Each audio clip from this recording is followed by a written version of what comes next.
Hey guys, Sco9 here, welcome back to my channel today, and in this video we are going to be doing kind of a roundup and a discussion of a lot of brand new information regarding the Forsaken expansion coming in September, as well as the annual pass that will be sold alongside of it, which will give us all of our content for the next year. Now before we start, all of this information does come to us from two separate articles, one on Mashable.com and one on Heavy.com. Of course, I will have those linked down in the description for those of you who want to read the entire article. So I do want to start off talking about the annual pass. We had previously discussed how I did believe that these were essentially going to be DLCs minus the campaign, with a lot more focus on endgame activities, things like raids and strikes, etc. And we actually got confirmation from Christopher Barrett that essentially that is exactly what they are. He said, quote, "The thing we want to not do is to spend a lot of time making a one and done type of campaign mission that you play through once and then you never play again. Story is still going to be important to these releases because without that story, the content would not be as cool. Each mid-year expansion is going to have a new story to chase and new themes around those releases,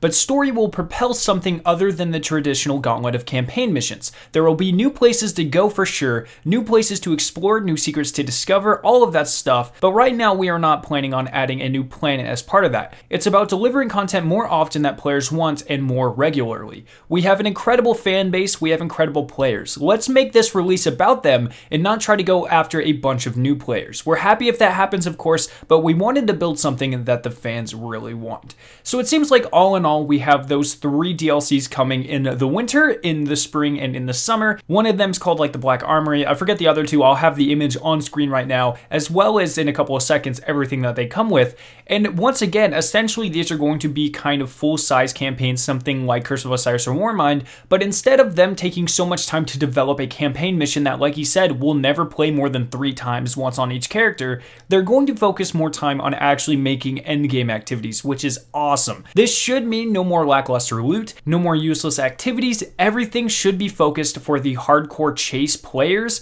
and I cannot wait to see what these expansions look like and to start getting hyped for them, because I'm pretty excited. This is exactly what I want. He also did kind of hint that the larger expansions every September will still have campaigns. So for instance, everyone is sort of speculating that Destiny 3 will come out in a year from September, next September 2019. So that one would obviously have a full campaign centered around what we believe to be Sabbath Un and the Dreadnought. Now, they also talked about how big the Forsaken campaign is going to be. Heavy asked both Scott Taylor and Christopher Barrett, quote, "Both Curse of Osiris and Warmind had a fairly short campaign. How long can we expect the story to take players in Forsaken?" Scott Taylor responded with, quote, "We are doing a lot of things with how you progress. We have some non-linear sections. We've been not thinking in exactly those terms, but we can say it's the largest expansion we have ever delivered in Destiny. Comparing that to the Taken King should give you a sense for how big it is. It's 2 destinations worth of stuff, but we have a bunch of activities that aren't technically a part of the campaign,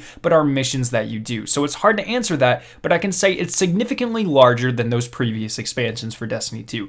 Christopher Barrett followed up saying, "We also don't want an experience that players can just play through really quickly, play a bunch of story missions, and then be done. We're really trying to reestablish the hobby of the game, really thinking about the end game experiences. We have 2 brand new destinations. We want to think about this, the Dreaming City, like maybe a comparison to almost the Dreadnought from the Taken King. This is an area that has things to discover for days, weeks, and potentially longer, and more mysteries to uncover. So we're really excited about bringing more of that back to the game. We've seen some of that in the Warmind, but we are doubling down on that exact thing in Forsaken. We really want to add some of those experiences back to the game." So it looks like Forsaken is going to be a massive expansion, larger than even the Taken King, which is undoubtedly the largest expansion we have had to date. That is super exciting, and once again, most of this is going to be endgame focused. The Dreaming City is an entire destination centered around endgame content only. That is the only thing you can do there. There's going to be secrets, high-level activities, and of course, it's all centered around a raid as well. So there's going to be so much to do in this one destination alone.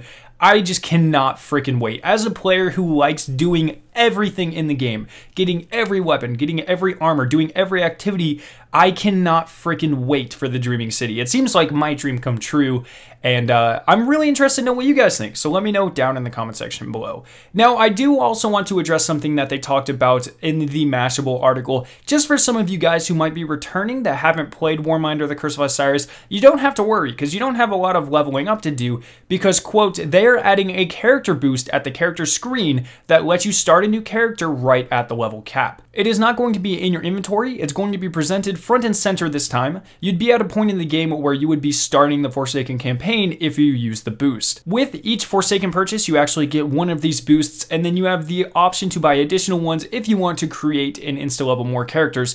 But essentially, if you have taken a break from the game, you don't have to worry because you will already be up to level with your friends, which is really cool. They did something very similar with the Taken King. It looks like they have redefined the process and made it even easier for you to do now, which is awesome. And all around, I think this is a great move for everyone. So there's a lot of really exciting information here. Really, you can be summed up by saying this is going to be the largest and best DLC centered around the endgame grind that we have ever had. And the following expansions with the annual pass are also going to be a ton of brand new activities that actually mean something with meaningful loot and a ton of awesome story that is not going to be locked behind a campaign. Instead, it will be put into activities that actually matter and are replayable and have a huge impact on the story. So let me know what you guys think about all of this down in the comment section below. I hope you guys did enjoy this video. If you did, make sure to leave a like rating and to share it with your friends. If you're interested in watching either of the two videos on screen, you can click their respective annotations to be taken to them. If you are brand new to my channel, make sure to hit the giant version of my logo on screen to be subscribed to my awesome Destiny 2 videos and live streams. Thank you guys so much for watching today, and I'll see you in my next video.